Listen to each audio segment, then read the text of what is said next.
Pakistan peoples party में ऐलान कयूं था।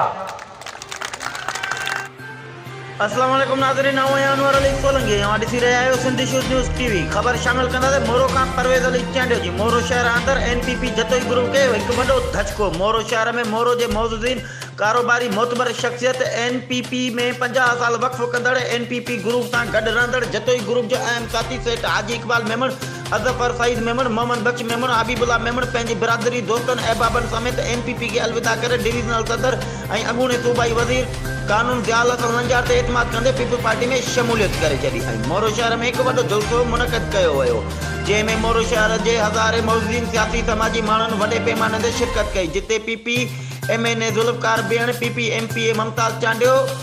वज़ीर आला सिंध जो सलाहकार मौला बख्श मुबेजो, अॻूणो चेयरमैन नज़ीर अहमद मेमण, सैयद नज़ीर अली शाह, शोआबुद्दीन मल्ला, डॉक्टर मज़हरुद्दीन कलोड़ो, मोरो जी दिल अज़ीज़ शख्सियत वॾेरो अलियतगर सोलंकी पिणु शिरकत कई। उन मौक़े ते PP अॻूणे ज़ियाल हसन लंजार जलसे खे ख़िताब कंदे चयो त हाजी इकबाल मेमण जे PP में शमूलियत करण ते खेसि भली कार चऊं था ऐं संदसि अचण सां PP अञा वधीक मज़बूत थींदी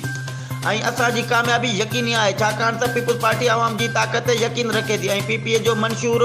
आहे त ताक़त जो सरचश्मो अवाम आहे। तंहिं करे असां पीपल्स पार्टी जे मंशूर ते हलंदे अवाम जी ख़िदमत करे रहिया आहियूं ऐं पिणु मोरो में वसआर तरक़ियाती कम कराया आहिनि। हिन वधीक चयो त वज़ीर आज़म ऐं वफ़ाक़ी हुकूमत मुल्क में महांगाई जो तूफ़ान आणे ग़रीब अवाम खे बुख बदहाली जो शिकार बणायो आहे ऐं वफ़ाक़ हुकूमत बार बार तेल, गैस, बिजली ऐं ॿियनि शयुनि जा अघ वधाए ग़रीब माण्हुनि खे गुरबत जे घाणे में पीड़े रही आहे ऐं अवाम जो जीअण जंजाल करे छॾियो आहे। जॾहिं त जलसे में ख़िताब खां अॻु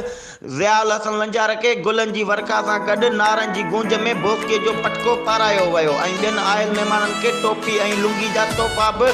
पेश कया विया। पिंडाल नारनि जी गूंज में गूंजी उथियो ऐं आतिशबाज़ी पिणु कई वई। वधीक ख़बरुनि ऐं अपडेट्स लाइ ॾिसंदा सिंधी शूज़ न्यूज़ टीवी।